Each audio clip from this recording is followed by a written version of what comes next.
Welcome back dito sa channel natin. Nandito tayo ngayon sa Asiana City. Dito tayo sasakay ng LRT papunta sa iba't ibang lugar na pupuntahan natin. May latest update na naman tayo sa EDSA Greenways Project. Isang proyekto na napakatagal na nating hinihintay at sobrang delayed na ng ilang taon.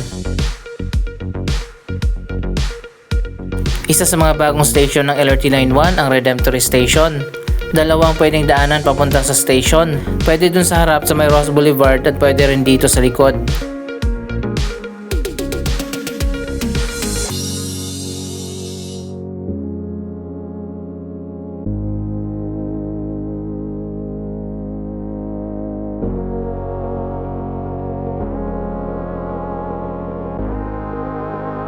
Pupuntahan nga natin ngayong araw ang iba't ibang mga lugar na tatayuan ng EDSA Greenways Project.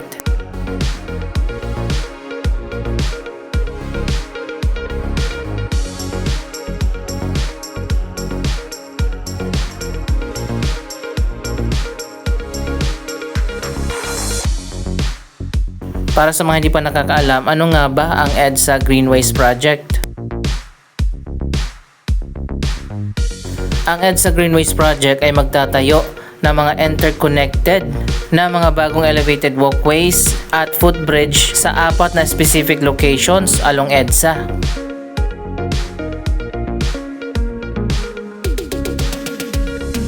Isa sa mga location na yan ay dito sa Pasay Taft Rotonda, kung saan makikita nga natin ang dulo ng MRT 3 at ang EDSA station ng LRT Line 1.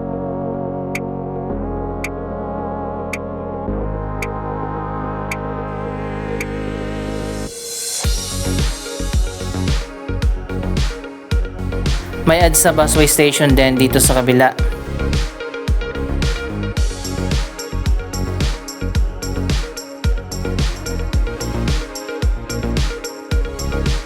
Ang EDSA Greenways Project ay matagal ng proyekto na dapat ay nasimulan na noon pang nakaraang administration. May nakalaan na rin na budget para sa proyektong yan.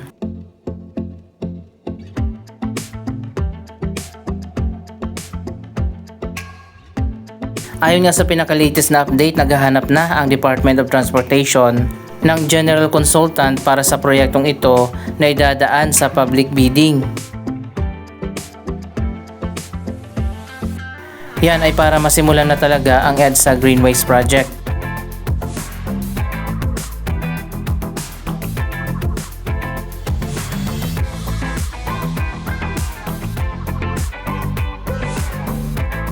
Pagtatayo nga ng mga interconnected na elevated walkways na ikokonekta sa mga railway lines natin katulad ng MRT 3, LRT Line 1 at LRT Line 2. Ibig sabihin yung mga walkway dito, mga footbridge ay mapapalitan na ng mas moderno at mas convenient na mga walkway at mga footbridge na may escalator at elevator. Mas maluwag na rin ito para maging convenient sa mga commuters.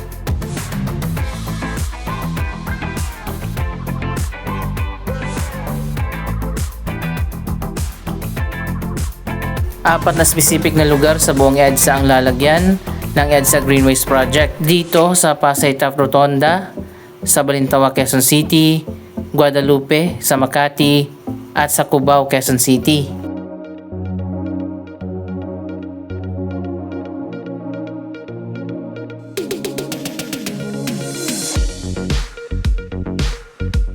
Speaking of Balintawak, sakay ng LRT, andito na tayo sa Balintawak Station.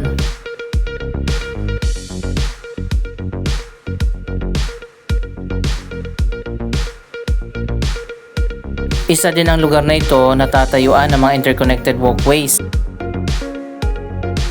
So ayun guys, makikita nyo naman sobrang traffic dito sa Balintawak.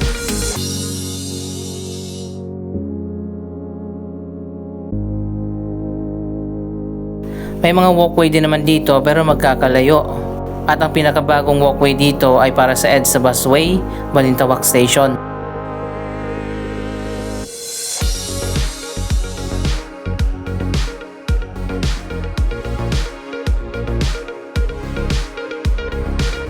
Hanggang sa ngayon pala hindi pa nagagamit itong mga bagong elevators. Sayang naman.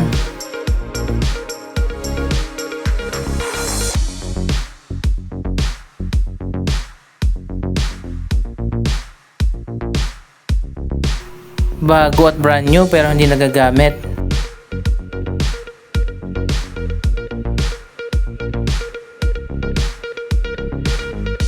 Ganito ang design ng EDSA Busway Station ng MMDA. Iba naman yung design ng EDSA Busway Station na pinagawa ng SM.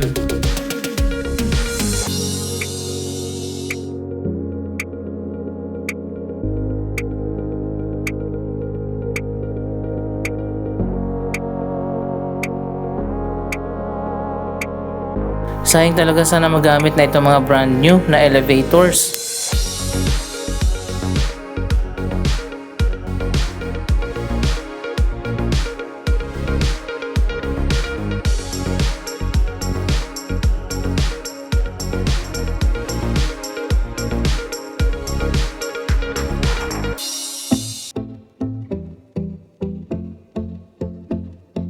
Anyway, gaya ng sinabi ko kanina, isang balintawak sa tatayuan ng EDSA Greenways Project.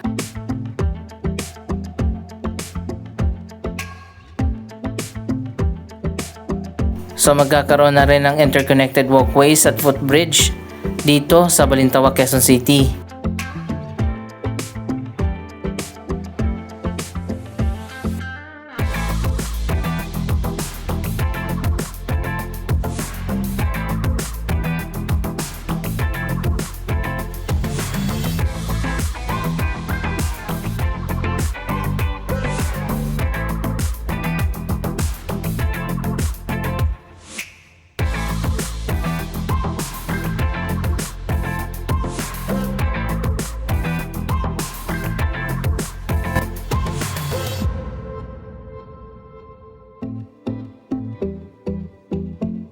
Siguro yung bagong walkway dito ay kukonek mismo dyan sa LRT station.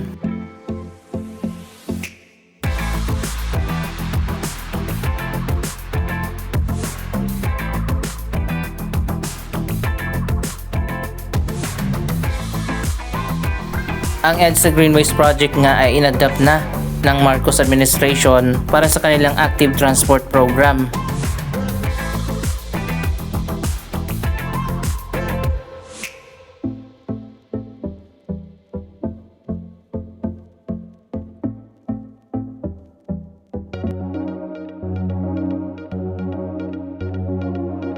Isa rin itong priority project ng administrasyong ito.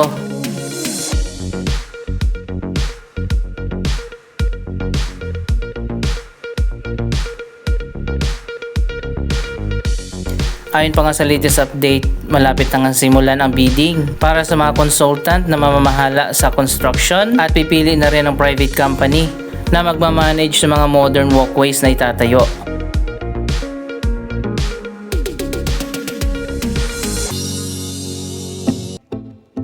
Kung maalala nyo, sinabi ng Department of Transportation na ipaprivatize nga ang EDSA busway stations. Kasama rin pala ang EDSA Greenways Project sa privatization. Andito naman tayo ngayon sa may EDSA Cubao. Ito na pala ang latest na progress dito sa PhilInvest Activa. Isang mixed-use development kung saan tinatayo ngayon ang isang 5-story mall, isang office tower, 2 residential tower, at isang hotel.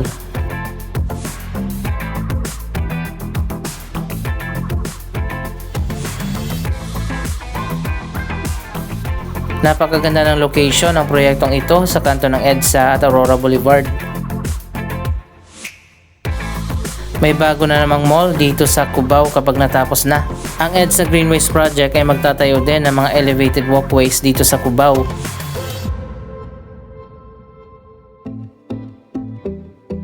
Kaso hindi ko pa alam kung saan banda itatayo, baka doon malapit sa LRT Line 2 at MRT 3 sa may Araneta City.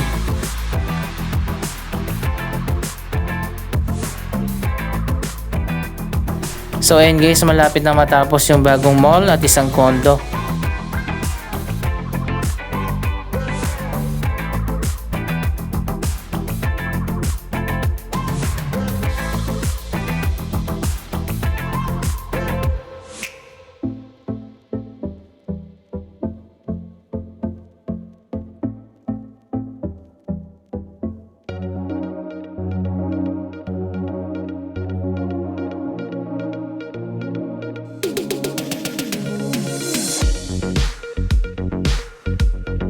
Abangan natin ang grand opening nito.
Most likely dito sa may farmers ilalagay yung mga bagong elevated walkway. Abangan natin ang pagsisimula ng EDSA Greenways Project ngayong taon. Dapat talaga na maging interconnected din para sa mga commuters ang Cubao, para hindi na mahirapan ang mga commuters kapag interconnected na ang mga train station dito. At sana magkaroon din ng EDSA busway station dito mismo sa Cubao.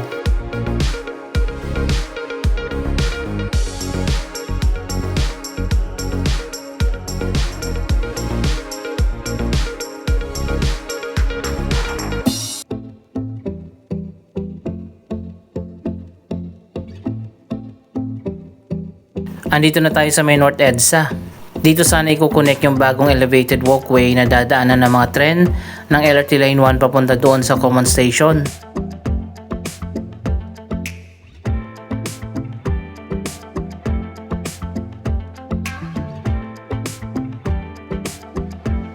Pero hanggang sa ngayon nga hindi pa natapos ang proyektong ito at iti-terminate na nga yung kontrata.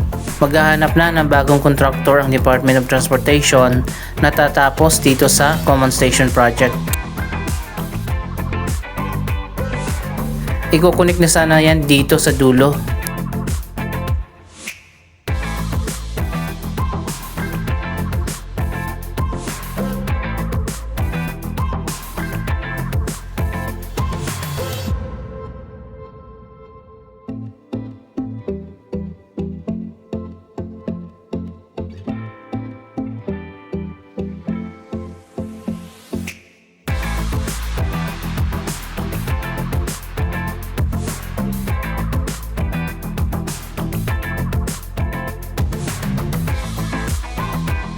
Sana naman masimulan na ulit at tapusin na ang Common Station Project.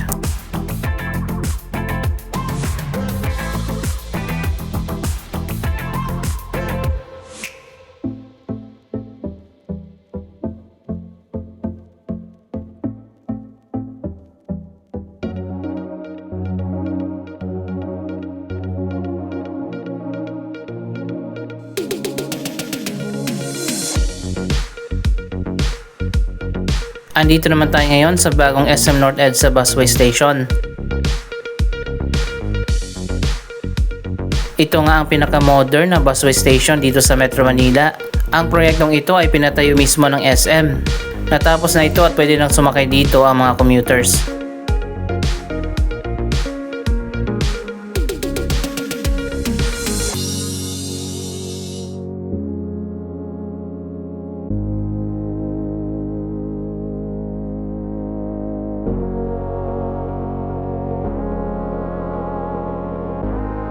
Ito naman ang turnback guideway ng MRT7 dito sa West Avenue.